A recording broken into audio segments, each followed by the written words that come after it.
ಒಟ್ಟಿನಲ್ಲಿ ಮಳೆ ಆದರೂ ಮಳೆ ಹೋದರೂ ಈ ರೈತನ ಒಡಲು ಕಿತ್ತು ಬಂದಂತಾಗುತ್ತದೆ ಭಾರತಿ, ಕಿತ್ತು ಬಂದಂತಾಗುತ್ತದೆ.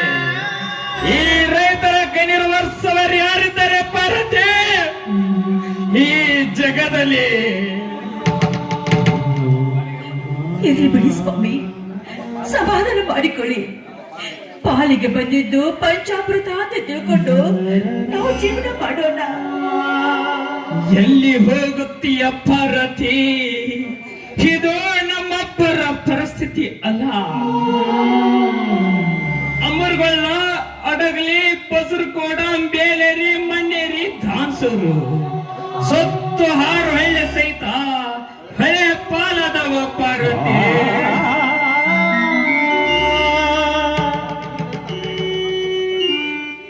ಸ್ವಾಮಿ, ಈ ರೈತರ ಕಷ್ಟವನ್ನ ಕಂಡು ಕರುಣೆ ತೋರದೆ ಮೂಕಾಗಿ ಕೂತಿದ್ದೆ ಈ ನಮ್ಮ ಸರ್ಕಾರ. ಭಾರತಿ, ತುತ್ತು ಕೊಟ್ಟ ರೈತನಿಗೆ ತುತ್ತು ತಂದ ಈ ಸರ್ಕಾರ ಈ ರೈತರ ಮೇಲೆ ಕರುಣೆ ತೋರಿಸುವುದೇ ಇಲ್ಲ ಭಾರತಿ, ಇಲ್ಲ. ಈ ರೈತರನ್ನು ಸಲುವ ಶಕ್ತಿ ಈ ಸರ್ಕಾರಕ್ಕೆಲ್ಲ.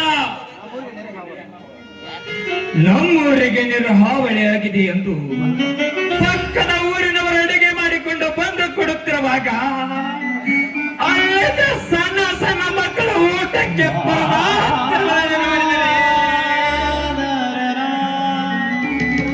ಈ ರೈತನ ಕರು ಕಿತ್ತು ಬಂದಂತಾಯ್ತು ಭಾರತಿ, ಕಿತ್ತು ಬಂದಂತಾಯ್ತು.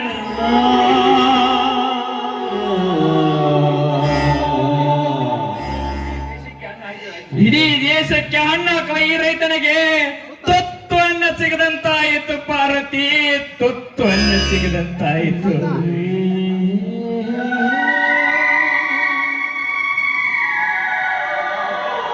ಅಪ್ಪ, ಅವ್ವ, ಇಬ್ಬರು ಏನೋ ಯೋಚನೆ ಮಾಡ್ತಾ ಇದ್ದೀರಲ್ಲ? ಬಾ ಪ್ರಶಾಂತ. ಯಾಕಪ್ಪ, ನಿನ್ನ ಮಾತಿನ ಅರ್ಥ ಬೇರೆನೆ ಕಾಣುತ್ತಿದೆ.